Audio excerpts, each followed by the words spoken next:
Assalamu alaikum everyone, welcome back to you for Universe Apple here again and welcome to your next video on Android data binding। और आज की data binding की video में हम ये चीज़ सीखेंगे कि जो हमारे पास ऑब्जर्वेबल इंटरफेस है डेटा बाइंडिंग की तरफ से जो हमें मिलता है उसको यूज़ करते हुए हम कैसे अपनी एक नॉर्मल डेटा क्लास या मॉडल क्लास को ऑब्जर्वेबल क्लास के अंदर कन्वर्ट कर सकते हैं। तो वीडियो स्टार्ट करने से पहले एक बहुत इंपॉर्टेंट चीज़ मैं आपको बता दूं कि मेक श्योर कर लें कि आप मेरी इस वीडियो से जो पिछली वीडियो थी, जो लास्ट वीडियो थी, आपको उसका लिंक मैं वीडियो की डिस्क्रिप्शन में दे दूंगा, वहाँ पे मिल जाएगा। तो वो मेक श्योर कर लें कि वो वीडियो आप पहले लाजमी देखें, उसके बाद ये वाली वीडियो देखें, क्योंकि उसके अंदर मैंने सारा थ्योरेटिकल कवर करवाया हुआ है कि ऑब्जर्वेबल क्या होता है, उसको हम क्यों यूज़ करते हैं, डेटा बाइंडिंग के अंदर हमारे पास कौन से ऑब्जर्वेबल्स के ऑप्शन अवेलेबल हैं, ये ऑब्जर्वेबल इंटरफेस क्या है, इसकी कितनी इंपॉर्टेंस है, इसको हमने क्यों सीखना है। तो इसलिए मेक श्योर कर लें कि आप पहले वो सारे का सारा थ्योरेटिकल कंसेप्ट क्लियर कर लें, उसके बाद आप इस वीडियो के ऊपर आएँ। उस वीडियो में सिर्फ थ्योरेटिकल काम था, इस वीडियो में सारे का सारा प्रैक्टिकल काम होगा, लेकिन अगर आप वो वीडियो पहले देखेंगे तो ये वीडियो समझने में आपको आसानी भी आएगी और आप ज़्यादा अच्छे तरीके से समझ जाएंगे। तो स्टार्ट करते हैं। लास्ट वीडियो में भी हमने देखा था कि जो हमने अपने यूआई के साथ जो पर्सन का ऑब्जेक्ट यहाँ पे हमारे पास क्लास है, ये उसका मैंने ऑब्जेक्ट क्रिएट किया हुआ है, ये बाउंड करवाया हुआ है यूआई के साथ, लेकिन ये एक प्लेन ऑब्जेक्ट है।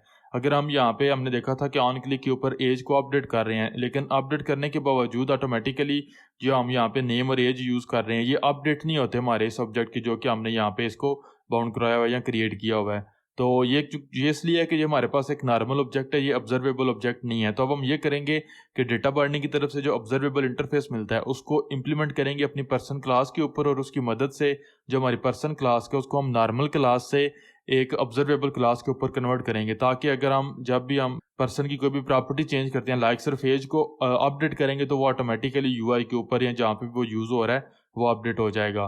तो ये हमारा मेन गोल है। और मैंने लास्ट वीडियो में भी आपको बताया था कि हम रियल वर्ल्ड सिनेरियोज के अंदर नॉर्मली हम जो ऑब्जर्वेबल इंटरफेस है इसको डायरेक्टली यूज़ नहीं करते, बल्कि हम इसकी एक इम्प्लीमेंटेड क्लास है, बेस ऑब्जर्वेबल क्लास, उसको यूज़ करते हैं। वो ज़्यादा सिंपल और पावरफुल और हेल्पफुल है, लेकिन स्टिल आप लोगों को समझाने के लिए कि अंडर द हुड कैसे काम होता है, और में भी आपको कभी ज़रूरत पड़ जाए तो मैं आपको ये बताऊंगा कि हम कैसे ऑब्जर्वेबल इंटरफेस को इम्प्लीमेंट करते हैं और नॉर्मल क्लास को ऑब्जर्वेबल क्लास के अंदर कन्वर्ट करते हैं। तो पहला स्टेप ये है कि मैं यहाँ पे जो अपनी पर्सन क्लासेस को यहाँ से रिमूव कर दूंगा, और यहाँ पे मुझे एरर मिल रहा है, इसको बाद में देखते हैं। तो मैं जाऊँगा अपने प्रोजेक्ट विंडो के ऊपर और यहाँ पे अपने बेस पैकेज के अंदर ही कमांड या कंट्रोल एन के साथ न्यू जो कार्टलन फाइल या क्लास है वो क्रिएट करूँगा। अगर आप रियल वर्ल्ड सिनेरियो के अंदर की बात करेंगे तो आप यहाँ पे मॉडल पैकेज क्रिएट करेंगे, लेकिन मैं यहाँ पे सिंपल जो है वो अपने बेस पैकेज के अंदर ही क्लास क्रिएट कर लूँगा। मैं इसको ऑब्जर्वेबल पर्सन का नाम दे रहा हूँ, आप अपने सिनेरियो में पर्सन ही नाम देंगे, मैं सिर्फ आप लोगों की अंडरस्टैंडिंग के लिए इसको ऑब्जर्वेबल पर्सन दे रहा हूँ, और ये हमारे पास क्लास होगी, इसको गिटहब के अंदर भी ऐड कर देते हैं। अब पहला स्टेप है ये कि चूंकि इस क्लास को हमने ऑब्जर्वेबल बनाना है तो हमें इंप्लीमेंट करना पड़ेगा जो ऑब्जर्वेबल इंटरफेस है वो। तो आपके पास दो ऑप्शन है, मैंने आपको बताया कि आप बेस ऑब्जर्वेबल क्लास को यूज़ करेंगे तो काफ़ी सारे जो काम है वो पहले से हुआ होगा, लेकिन अगेन आप लोगों को ये बताने के लिए कि एक्चुअली ये काम कैसे होता है, मैं जो ऑब्जर्वेबल इंटरफेस है उसको यूज़ करूँगा। और ये आपने देखा डेटा बाइंडिंग की तरफ से हमें मिलेगा ऑब्जर्वेबल जो इंटरफेस है वो। तो जैसे मैंने इस इंटरफेस को इम्प्लीमेंट किया, मुझे एरर मिल रहा है कि मुझे कुछ मेथड्स हैं जो इम्प्लीमेंट करने पड़ेंगे। तो ये दो मेथड्स हैं जो मुझे इम्प्लीमेंट करने पड़ते हैं। आपने देखा add on property change call और remove on property change call. तो ये जो लिसनर अटैच और रिमूव करने के मेथड्स हैं वो मुझे यहाँ पे मिलेंगे। तो अब यहाँ पे मैं अपनी जो प्रॉपर्टीज़ है उनको क्रिएट कर लूँगा। मेरे पास नेम की प्रॉपर्टी आएगी, इसकी टाइप स्ट्रिंग होगी। अब जो कि मैंने इनको वैल्यूज़ असाइन करनी है, तो मैंने वैल्यूज़ रिसीव करनी है यहाँ पे कंस्ट्रक्टर से। तो पहले नंबर पे तो यहाँ पे पर्सन की बजाय ऑब्जर्वेबल पर्सन कर लेंगे। तो ये वाली जो कंस्ट्रक्टर की वैल्यूज़ आपको एरर भी मिल रहा है, ये तो कंस्ट्रक्टर पैरामीटर्स हैं, तो मैं यहाँ पे जो कंस्ट्रक्टर के अंदर है यहाँ पे पैरामीटर रिसीव कर लूँगा। पी नेम कह दूंगा इसको, और इसकी टाइप मेरे पास होगी स्ट्रिंग, और इसको पी एज कह दूंगा, और इसकी टाइप मेरे पास होगी इंटीजर। तो इनको मैं यहाँ पे जो है वो इस तरीके से असाइन करवा दूंगा। ये मेरे पास पी नेम यहाँ पे असाइन हो जाएगा, पी इसलिए कि ये एक पैरामीटर है हमारे पास। तो नेक्स्ट मेरे पास जो प्रॉपर्टी होगी वो एज की प्रॉपर्टी होगी, इसकी टाइप इंटीजर होगी। तो ये जो पी एज है उसको यहाँ पे मैं असाइन करवा दूंगा। अब फर्स्ट स्टेप तो हमारे पास ये था कि हमें अपनी मॉडल क्लास या किसी भी क्लास को जिसको ऑब्जर्वेबल बनाना है उसके ऊपर इंप्लीमेंट करना है ऑब्जर्वेबल इंटरफेस या बेस ऑब्जर्वेबल से उसको एक्सटेंड करना है। हम जो कि अभी ऑब्जर्वेबल इंटरफेस को देख रहे हैं तो हमने उसको इंप्लीमेंट कर दिया। सेकंड स्टेप था कि हर वो प्रॉपर्टी जिसको आप ये चाहते हैं कि डेटा बाइंडिंग उसको ऑब्जर्व कर सके या उसके लिए ऑब्जर्वेबल की जो फंक्शनैलिटीज़ या प्रोसेस है वो यूज़ कर सके, उसके पब्लिक गेटर के ऊपर आपने एट साइन बाइंडेबल एनोटेशन यूज़ करनी है। तो वो भी मैंने पीछे आपको बता दिया। उसके दो सिंटैक्स हैं, पहले नंबर पे यहाँ पे गेटर को एक्सेस करेंगे और यहाँ पे आ जाएगा बाइंडेबल। लेकिन ये वाला सिंटैक्स हम उस वक्त यूज़ करते हैं कि जब जो हमारे पास डिफ़ॉल्ट गेटर है उसको हमने यूज़ करना है। अगर मैं इसको कमेंट करता हूँ और सपोज कर लें अब हम यहाँ पे गेटर को अगेन यूज़ करते हैं, लेकिन अब हमने वैल्यू तो रिटर्न करनी है, लेकिन हम फील्ड डॉट टू सपोज करें अपर केस कर देते हैं, तो ये काम अब हम जो हमारा ये वाला डिफ़ॉल्ट गेटर है उसके अंदर नहीं कर सकते। तो अगर आपके पास ये सिनेरियो है तो आप यहाँ पे इस तरीके से बाइंडेबल एनोटेशन को यूज़ कर सकते हैं, अदरवाइज अगर डिफ़ॉल्ट गेटर है तो इस तरीके से यूज़ कर सकते हैं। तो मेरे केस के अंदर ये डिफ़ॉल्ट गेटर है, तो मैं इसको यहाँ से जो है कमेंट कर दूंगा, सिर्फ इसलिए कमेंट किया, रिमूव नहीं किया, ताकि गिटहब के ऊपर आपको जब प्रोजेक्ट मिले तो आप इसको देख सकें। सेम चीज़ मैं करूँगा एज के केस के अंदर, यहाँ पे गेटर आएगा तो यहाँ पे बाइंडेबल एनोटेशन आ जाएगी। अब इतना काम और सेकंड स्टेप की वजह से ये होगा कि डेटा बाइंडिंग जो इसकी BR क्लास है उसके अंदर इन दोनों प्रॉपर्टीज या वेरिएबल्स के अगेंस्ट जो एज और नेम है इनके अगेंस्ट एक एंट्री क्रिएट करेगी। अगर हम BR क्लास के ऊपर जाते हैं, मैं उसके लिए अगर मेन एक्टिविटी के ऊपर जाता हूँ और सपोज करें यहाँ पे नीचे टाइप करता हूँ BR, तो आपको मेरे पैकेज से BR क्लास मिल रही है। इसको अगर मैं एंटर कर लेता हूँ, इसको इंपोर्ट कर लेता हूँ एक्चुअली, तो कमांड या कंट्रोल क्लिक अगर मैं करूँगा इसके ऊपर तो मैं अपनी BR क्लास के ऊपर चला जाऊँगा। एक ये तरीका है इस क्लास को ओपन करने का। दूसरा तरीका ये है कि अगर आप अपने प्रोजेक्ट के ऊपर जाते हैं तो जावा के नीचे आपको एक फोल्डर नजर आएगा जावा जनरेटेड का। ये वो वाली क्लासेस होती हैं जो बिल्ड टाइम के ऊपर या जब भी आप प्रोजेक्ट को बिल्ड करते हैं तो जनरेट होती हैं इंटरनली। इसको ओपन करें तो आपको डेटा बाइंडिंग का पैकेज मिलेगा। इसको ओपन करें, यहाँ पे आपको पैकेज मिल रहा है लाइब्रेरी डॉट बेस अडाप्टर्स। इसको ओपन करेंगे तो आपको ये BR क्लास मिल रही है। अगर डबल क्लिक करेंगे तो फिर भी आप यही क्लास आपको मिलेगी, इसी को ओपन कर पाएंगे आप। तो एक यहाँ पे चीज़ है कि अगर आप इसको मैं क्लोज कर देता हूँ, यहाँ पे इसी क्लास को हम देखेंगे। अगर इससे पहले कि मैं BR क्लास एक्सप्लेन करूँ, मैं आपको बता देता हूँ कि अगर आपको यहाँ पे BR क्लास नहीं मिलती तो मेक श्योर कर लें आप बिल्ड और रीबिल्ड करें प्रोजेक्ट। स्टिल अगर नहीं मिलती तो फिर बिल्ड और क्लीन करें। अगर फिर भी नहीं मिलती तो ये करें कि जाएं फाइल के ऊपर और यहाँ पे आपको मिलेगा इनवैलिडेट कैशेस / रीस्टार्ट, और यहाँ से इनवैलिडेट एंड रीस्टार्ट के ऊपर क्लिक करें तो आपको यहाँ पे BR क्लास मिल जाएगी। तो ये हमारे पास वो BR क्लास है जिसके अंदर डेटा बाइंडिंग सारी की सारी जो अपनी एंट्रीज है वो क्रिएट करती है। लेकिन अगर आप देखें तो यहाँ पे सिर्फ हैंडलर और पर्सन का ऑब्जेक्ट हमें मिल रहा है, या उनके लिए उनकी ID जनरेट की गई है, या फील्ड आप कह सकते हैं जनरेट की गई है। अगर आपने गौर किया हो तो ये दोनों बेसिकली हमारे लेआउट के फोल्डर्स हैं जो हमने यहाँ पे क्रिएट किए हुए हैं, हैंडलर और पर्सन। लेकिन अगर हम बात करें अपने ऑब्जर्वेबल पर्सन की, तो जो हमने वहाँ पे नेम और एज क्रिएट किए हैं ऑब्जेक्ट्स या प्रॉपर्टीज, उनके लिए यहाँ पे एंट्रीज क्रिएट नहीं हुई। तो ये इसलिए कि समटाइम्स ऐसा होगा जब आप काम करेंगे तो वो ऑटोमेटिकली जनरेट हो जाएंगी, समटाइम्स आपको बिल्ड करना पड़ेगा प्रोजेक्ट। तो वैसे ये जो क्लास है ये बिल्ड टाइम के ऊपर अपडेट होती है। तो अगर मैं यहाँ पे बिल्ड और रीबिल्ड करता हूँ अपना प्रोजेक्ट, तो आप देखेंगे जैसे ही हमारा प्रोजेक्ट रीबिल्ड होगा तो हमारी BR क्लास अपडेट होगी, तो हमारे नेम और एज की जो प्रॉपर्टीज हैं उन दोनों के लिए यहाँ पे एंट्रीज क्रिएट हो चुकी होंगी। ये तो एरर हमें इस BR की वजह से मिल रहा है। BR क्लास के ऊपर अगर हम जाते हैं तो आपने देखा अब यहाँ पे एज और नेम दोनों के लिए जो एंट्रीज हैं वो क्रिएट हो चुकी हुई हैं। इसलिए अगर आपको BR क्लास के अंदर अपनी जो एंट्रीज हैं यानी कि जो आपकी IDs हैं वो नहीं मिलती हैं अपने बाइंडेबल वेरिएबल्स के लिए या ऑब्जर्वेबल वेरिएबल्स के लिए, तो मेक श्योर कर लें कि आप अपने प्रोजेक्ट को एक दफ़ा रीबिल्ड करें या क्लीन करें, तो वो एंट्रीज आपकी जो है वो अपडेट हो जाएंगी। और नेम और एज एग्जैक्टली यही यूज़ होगा, क्योंकि जो भी हम यहाँ पे नेम देंगे, लाइक मैंने यहाँ पे एज दिया है तो यहाँ पे एज यूज़ किया गया। अगर सपोज करें आप यहाँ पे पर्सन एज देंगे और रीबिल्ड करेंगे प्रोजेक्ट को, तो यहाँ पे सिर्फ वो पर्सन एज आ जाएगी। अब इसकी वजह से data binding through out the project, data binding ने एक एंट्री क्रिएट की है और डेटा बाइंडिंग इस एज के वेरिएबल के लिए इस ID को यूज़ करेगी। जैसे ही एज हम डेटा बाइंडिंग को ये पता चलेगा कि जो एज की वैल्यू है वो अपडेट हो गई है इस ID की वजह से, जहाँ पे भी ये एज यूज़ हो रहा होगा वेरिएबल या प्रॉपर्टी, वो न्यू वैल्यू ऑटोमेटिकली वहाँ पे आ जाएगी और UI अपडेट हो जाएगा। तो मैं अगेन मेन एक्टिविटी के ऊपर जाऊँगा और ये जो BR है इसको यहाँ से रिमूव कर दूँगा।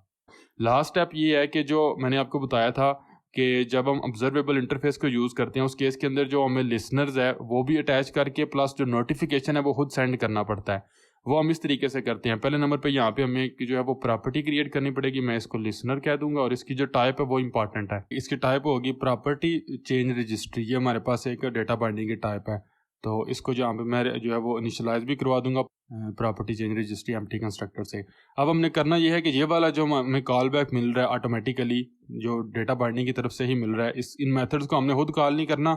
ये डेटा बाइंडिंग बिल्ड टाइम के ऊपर यहाँ पे लिसनर क्रिएट करके अटैच करेगी, सेंड करेगी हमें यहाँ पे। तो वो हमने लिसनर यहाँ पे ऐड करना है कॉल बैक, और इसी तरीके से यहाँ पे जो लिसनर है डॉट रिमूव वो रिमूव करना है जो कॉल बैक लिसनर है। तो अगेन ये वाले जो मेथड्स हैं जी हम खुद कॉल नहीं करेंगे, लेकिन ये कॉल बैक जो हमें यहाँ पे ऑब्जर्वेबल इंटरफेस के साथ जो कॉल बैक मेथड्स हैं ये इनको इम्प्लीमेंट या इनको जो क्रिएट करने का सेंड करने का प्रोसेस ये सारे का सारा इंटरनली डेटा बाइंडिंग करेगी। हमने सिंपली इनको यूज़ करना है। तो नोटिफिकेशन सेंड करने के लिए हम ये करेंगे कि जैसे ही हमारा ये वाला जो नेम है इसका सेटर मेथड है उसको हम यूज़ करेंगे। जैसे ही यहाँ पे फील्ड इक्वल्स वैल्यू यानी कि न्यू वैल्यू यहाँ पे असाइन होगी, उसके बाद हमने ये करना है लिसनर डॉट, आपने देखा आपको यहाँ पे एक मेथड मिल रहा है नोटिफाई चेंज का। तो इसको आपने 2 पैरामीटर या 2 वैल्यूज़ पास करनी है। पहले नंबर पे तो ऑब्जर्वेबल वो वाली क्लास जिसने ये नोटिफिकेशन सेंड किया या जो ऑब्जर्वेबल है तो वो तो दिस होगी क्योंकि इस क्लास ने सेंड किया है। सेकंड नंबर पे आपने देखा इंटीजर और यहाँ पे लिखा हुआ है प्रॉपर्टी आईडी। ये प्रॉपर्टी आईडी एक्चुअली ये चीज़ है, ये जो एज है ना ये, तो इसको एक्सेस करने के लिए जिस तरीके से हम नॉर्मली एंड्रॉयड रिसोर्स के लिए r.id करते हैं, यहाँ पे आएगा br डॉट। तो आपने देखा ये नेम के लिए जो कि मैंने नोटिफिकेशन सेंड करना है कि नेम अपडेट हुआ है तो मैं इसको यूज़ कर लूँगा एंड दैट्स इट। इसी लाइन को बल्कि इस पूरे के पूरे जो सेटर है इसको कॉपी कर लें और एज के नीचे ले आएं और यहाँ पे पेस्ट कर दें। इस केस के अंदर जो नोटिफिकेशन सेंड होगा वो एज प्रॉपर्टी के लिए होगा। तो इतना सा काम था जो हमारे पास ऑब्जर्वेबल इंटरफेस है उसके थ्रू। अब अगर मैं जाता हूँ मेन एक्टिविटी के ऊपर तो आपने देखा हम एज को यहाँ पे अपडेट कर रहे हैं। इसके साथ साथ मैं एज की बजाय सपोज करें पर्सन डॉट जो नेम है डॉट नेम, उसको भी मैं जो सपोज करें न्यू वैल्यू वो दे देता हूँ लाइक, पहले उस अली है तो अब मैं उस्मान दे देता हूँ इसको। मैं रन करता हूँ एप्लीकेशन को दोबारा। तो जैसे हम क्लिक करेंगे बटन के ऊपर तो एज और नेम दोनों चेंज होंगे, लेकिन चूंकि अब हमारे पास पर्सन की जो प्रॉपर्टीज़ है एज और नेम ये दोनों ऑब्जर्वेबल हैं तो ये ऑटोमेटिकली यूआई के ऊपर अपडेट हो जाएंगी और ये काम हम कर रहे हैं थ्रू ऑब्जर्वेबल इंटरफेस। अगेन मैंने आपको बताया कि ये वाला जो काम हमने यहाँ पे किया, लिसनर क्रिएट किया, उनको ऐड और रिमूव करवाया, ये जब हम ऑब्जर्वेबल इंटरफेस को यूज़ करते हैं उस केस के अंदर हमें करना पड़ता है। अगर हम यहाँ पे बेस ऑब्जर्वेबल को यूज़ करते हैं तो हमें सिर्फ यहाँ पे गेटर और सेटर के अंदर नोटिफिकेशन सेंड करना था, हमें लिसनर वगैरह अटैच वगैरह नहीं करने पड़ने थे। वो ऑटोमेटिकली बेस ऑब्जर्वेबल क्लास कर रही होती है, लेकिन उसको इंशाल्लाह नेक्स्ट वीडियोस के अंदर देखेंगे। मैंने ये इसलिए आपको बताया ये इंटरफेस ऐसे काम करता है ताकि आपको पता हो कि इंटरनली क्या काम हो रहा है। तो हमारी एप्लीकेशन रन हो रही है और आपने देखा डिफ़ॉल्ट वैल्यूज़ अली और 35 मुझे मिल रही हैं। अगर मैं क्लिक करता हूँ बटन के ऊपर तो आपने देखा जैसे मैंने बटन के ऊपर क्लिक किया तो नेम और एज को हमने अपडेट तो किया लेकिन रीअसाइन नहीं किया या उस पर्सन को दोबारा हमने बाइंड नहीं करवाया यूआई के साथ। लेकिन चूंकि ये हमारे पास ऑब्जर्वेबल प्रॉपर्टीज़ हैं या ऑब्जर्वेबल डेटा ऑब्जेक्ट है तो नेम भी अपडेट हो गया और एज भी अपडेट होगी। अब जितनी दफ़ा मैं क्लिक करूँगा तो चूंकि नेम तो अगेन उस्मान ही रीसाइन हो रहा है, लेकिन जो एज है वो आप देख सकते हैं कि अपडेट भी हो रही है टोस्ट के अंदर भी और आपको यूआई के ऊपर भी वो अपडेट होकर मिल रही है। पर इसमें जो समझने वाली चीज़ है वो ये कि यहाँ पे आप देख सकते हैं हम पर्सन को चेंज कर रहे हैं लेकिन यूआई के साथ हमने सिर्फ इसको एक दफ़ा बाउंड करवाया, उसके बाद इसको रीअसाइन या रीबाउंड नहीं करवा रहे। वो ऑब्जर्वेबल होने की वजह से खुद यूआई अपडेट हो रहा है। तो ये हमारे पास जो है वो ऑब्जर्वेबल्स हैं डेटा बाइंडिंग के अंदर, और ये है कि किस तरीके से हम जो ऑब्जर्वेबल इंटरफेस है इसको यहाँ पे यूज़ करते हैं। तो आई थिंक सो आपको सारी चीज़ों की समझ आ चुकी होगी, रिपीट करवाने की ज़रूरत नहीं। मैंने आपको पीछे भी बता दिया कि जो ऑब्जर्वेबल इंटरफेस है इसको प्रैक्टिकली हम डायरेक्टली यूज़ नहीं करते, बहुत थोड़े सिनेरियो के हम डायरेक्टली इसको यूज़ करते हैं। इसके बजाय हम जो है वो बेस ऑब्जर्वेबल एक क्लास है उसको यूज़ करते हैं। उसके अंदर ये वाला जितना भी लिसनर अटैच करने का प्रोसेस है ये सारे का सारा इंटरनली पहले ही हुआ होता है। हम डायरेक्टली यहाँ पे बाइंडेबल एनोटेशन यूज़ करेंगे और यहाँ पे हमें एक न्यू मैसेज मिलेगा नोटिफाई प्रॉपर्टी चेंज का, वो हम कॉल करके यहाँ पे सिर्फ BR के साथ वो प्रॉपर्टी सेंड करेंगे तो हमारा काम हो जाएगा, ऑब्जर्वेबल हमारी क्लास बन जाएगी। लेकिन वो नेक्स्ट वीडियो में मैं आपको बताऊंगा कि कैसे करना है। इसलिए मैंने यहाँ पे आपको बताया कि ऑब्जर्वेबल इंटरफेस क्या होता है, ये इंटरनली कैसे काम करता है, ताकि नेक्स्ट हम देखेंगे one by one observable fields को जो प्रिमिटिव है उनके ऊपर मैं एक वीडियो बनाऊंगा। ऑब्जर्वेबल कलेक्शंस को हम देखेंगे, पार्सलेबल यहाँ पे ऑब्जर्वेबल जो फील्ड है उसको देखेंगे, यानी कि पर्सन को अगर आपने ऑब्जर्वेबल बनाना है डायरेक्टली तो अब जो डेटा बाइंडिंग की तरफ से क्लासेस मिलती हैं बाकी उनको जब हम यूज़ करते हैं तो इंटरनली ऑब्जर्वेबल इंटरफेस यूज़ होता है कि जो प्रोसेस हो रहा होता है इंटरनली उसका आपको पता होना चाहिए। अब ये वाला जो लिसन कॉल बैक मेथड है या लिसनर है जो डेटा बाइंडिंग ने क्रिएट करके यहाँ पे सेंड किया वो हमने यहाँ पे ऐड करवा दिया और यहाँ पे हमने उसको रिमूव करवा दिया।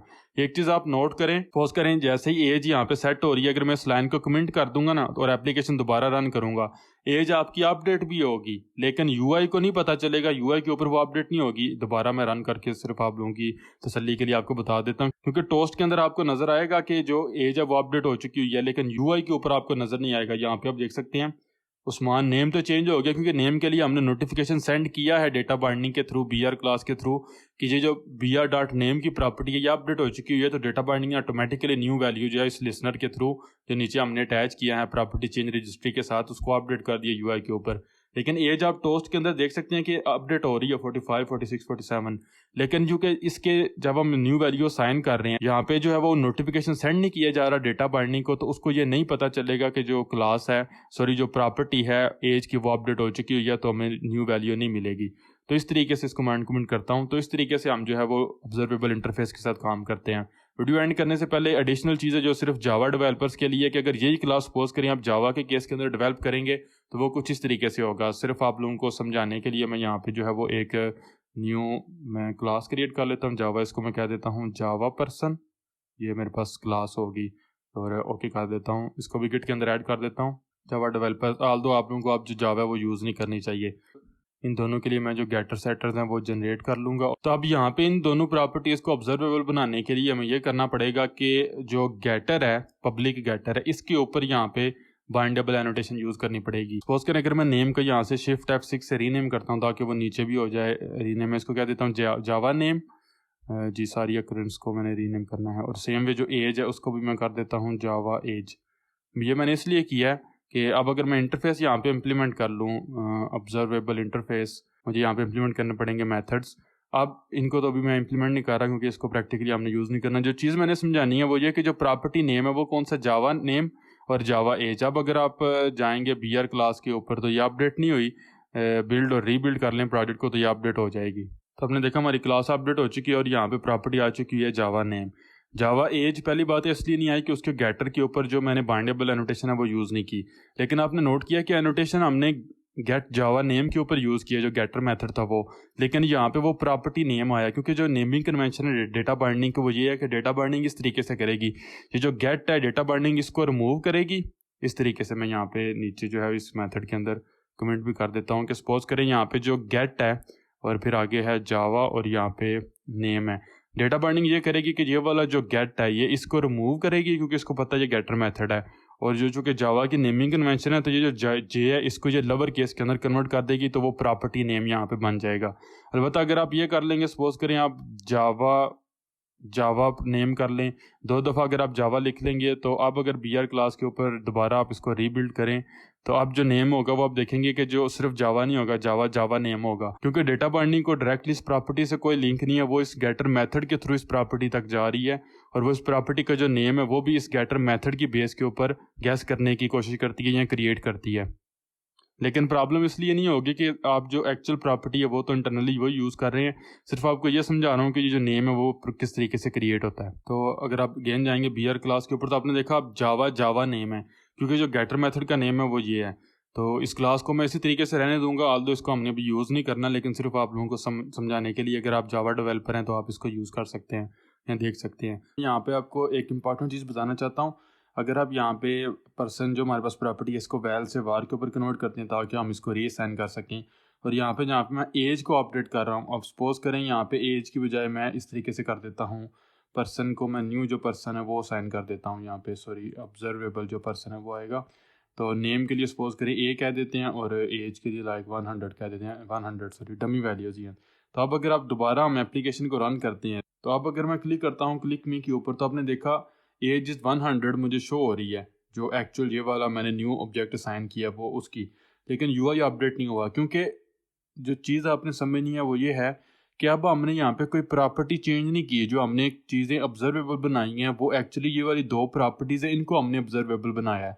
ये जो पर्सन है अगर इस पर्सन को हम न्यू ऑब्जेक्ट असाइन कर देते हैं तो उस केस के अंदर प्रॉपर्टीज़ तो चेंज नहीं हुई, पिछली प्रॉपर्टीज़ तो मेमोरी के अंदर उसी तरह हमने सिंपली उस ऑब्जेक्ट को, उस वेरिएबल उस प्रॉपर्टी को न्यू पर्सन टाइप है वो असाइन कर दिया है, पिछली जो टाइप थी उसकी प्रॉपर्टीज़ चेंज नहीं की, तो यहाँ पे आपका जो पर्सन है वो अपडेट नहीं होगा। अगर आप ये चाहते हैं कि आप अगर इस पर्सन को न्यू ऑब्जेक्ट असाइन करें जो मैंने यहाँ पे किया और आपका UI अपडेट होता है, इस केस के लिए आपको यूज़ करनी पड़ेगी ऑब्जर्वेबल फील्ड जो कि जेनेरिक क्लास, और हम नेक्स्ट वीडियो में इसको देखेंगे।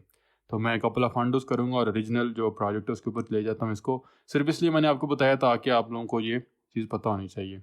तो आई थिंक सो आपको सारी चीज़ों की समझ आ चुकी होगी। तो वीडियो अगर हेल्पफुल लगी हो, अच्छी लगी हो तो लाइक कीजिएगा, और किसी भी तरह का अगर कोई क्वेश्चन है तो आप कमेंट्स पे मुझसे पूछ सकते हैं। मैं मिलूंगा आप लोगों से नेक्स्ट वीडियोस के अंदर जिसमें हम देखेंगे ऑब्जर्वेबल प्रिमिटिव जो ऑब्जर्वेबल फील्ड्स हैं उनको कैसे यूज़ करते हैं, और उसको 1-2 वीडियोस के बाद हम देखेंगे कि बेस ऑब्जर्वेबल को कैसे यूज़ करते हैं या कस्टम ऑब्जर्वेबल कैसे क्रिएट करते हैं जो मेन चीज़ है। उसके बाद एक वीडियो में हम देखेंगे 2-वे डेटा बाइंडिंग क्या, और उसके बाद इंशाल्लाह एडवांस टॉपिक्स के ऊपर जो इस डेटा बाइंडिंग के अलावा न्यू कोर्सेज उनके ऊपर हम मूव करेंगे। तो मेक श्योर कर लें कि आप मेरे चैनल के ऊपर अगर न्यू है तो सब्सक्राइब करें और बेल आइकन को दबाएं ताकि आप लेटेस्ट पार्ट्स को मिस ना कर सकें। Again I am really sorry, काफ़ी टाइम के बाद वीडियो अपलोड की है, टाइम नहीं मिला, लेकिन अब मैं इंशाल्लाह कोशिश करूँगा जितनी जल्दी हो सके 1 बाय 1 ये सारे टॉपिक्स कवर करूँ। टेक केयर, अल्लाह हाफिज़।